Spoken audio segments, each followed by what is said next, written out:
In this video, we're going to be looking at the muscles of the lateral compartment. There's only two. We have fibularis longus and fibularis brevis. These are going to be adjacent to muscles in anterior compartment, which you can see those right here. But look at this piece of fascia that is separating them. This is part of the crural fascia that, remember, surrounds the leg. And so the students have trimmed it so that you can see the muscle bellies, but this septum that separates the two compartments is still intact.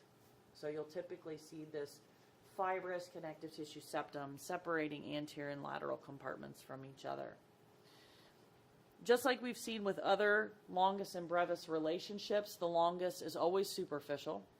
So fibularis longus is here. You see it has this really long tendon, which is how it gets its name as well.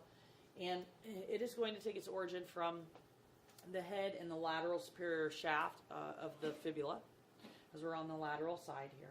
And then it is going to go down and actually reach underneath the sole of the foot to go all the way over to the medial side to attach to the cuneiform. Remember, that's the same bone that tibialis anterior was stuck on. Only now we've reached totally underneath the sole of the foot and are attaching that way.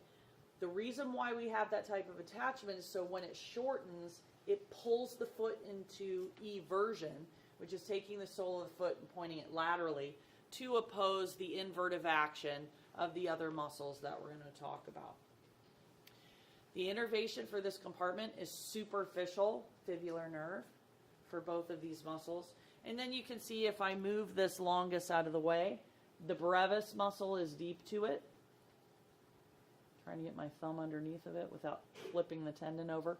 So this is fibularis brevis. Fibularis longus is right here. The brevis is deep to it. You can see that it shares very similar attachments in action.